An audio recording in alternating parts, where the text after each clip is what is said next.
ఎన్నికలు అయిపోయిన తర్వాత చంద్రబాబు గారు చెప్పింది వైఎస్ఆర్ కాంగ్రెస్ పార్టీ వాళ్ళని ఎవరిని రానియము, వాళ్ళది క్యారెక్టర్లు చూసి రప్పిస్తాము, అప్పుడు ఆలోచిస్తాము అన్నటువంటి. ఇప్పుడు ఏ క్యారెక్టర్లు చూసి చేర్చుకుంటున్నారు అంటే ఆయన చెప్పిన కింద స్థాయిలో నడిచిపోతుందా? ఎక్కడికక్కడ మున్సిపాలిటీల మీద పట్టు, ఎమ్మెల్యే అనే పదవి నామమాత్రం ఇవాళ రోజున. ఎందుకంటే ఏముంటుంది అసెంబ్లీలో చర్చించడం తప్పించి ఏ అధికారం ఉంటుందని ఎమ్మెల్యేలకి? స్థానిక పనులు జరగాలంటే ఇప్పుడు జనాలు ఏం కోరతారు? అయ్యా మాకు రోడ్డు కావాలా, అయ్యా మాకు కాలువ కావాలా, అయ్యా మాకు మంచినీళ్ళు కావాలా, అయ్యా మాకు వీధి దీపం వేయాలా, ఇవి అడుగుతారు. అవన్నీ ఎవరు చేస్తారు? మున్సిపాలిటీలు, కార్పొరేషన్లు, పంచాయతీలు. ఎమ్మెల్యేకి దాంట్లో ఏమన్నా అధికారం ఉందా? లేదు. ఈయన కూడా వాళ్ళకి రిక్వెస్ట్ చేసుకోవాలి. కాబట్టి స్థానిక సంస్థల మీద పట్టు అవసరం. స్థానిక సంస్థలన్నీ వైఎస్ఆర్ కాంగ్రెస్ పార్టీ వాళ్ళ చేతిలో ఉన్నాయి.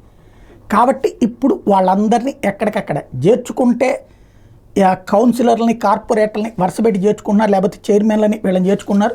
తాజాగా జగ్గపేట మున్సిపల్ చైర్మన్ తెలుగుదేశం పార్టీలో చేరారు. 3 కౌన్సిలర్లు కూడా పార్టీ కండువా కప్పి ఆహ్వానించాడు లోకేష్. అలాగే తెలుగుదేశం పార్టీలోకి ఏలూరు కార్పొరేషన్కి సంబంధించినటువంటి 5 కార్పొరేట్లు తెలుగుదేశం పార్టీలో చేరారు.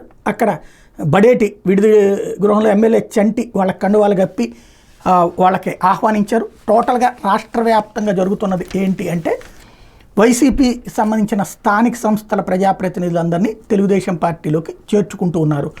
జనసేన, భారతీయ జనతా పార్టీ ఇందులో వెనకబడ్డే. జనసేన అక్కడక్కడ కొంతమంది వచ్చినా ఇప్పుడు అందరూ తెలుగుదేశం వైపుకే మొగ్గు చూపుతున్నారు. భారతీయ జనతా పార్టీ అసలు ఆ రూట్లో ఆలోచిస్తున్నటువంటి అంశం అయితే కనిపించట్లేదు ప్రస్తుతం.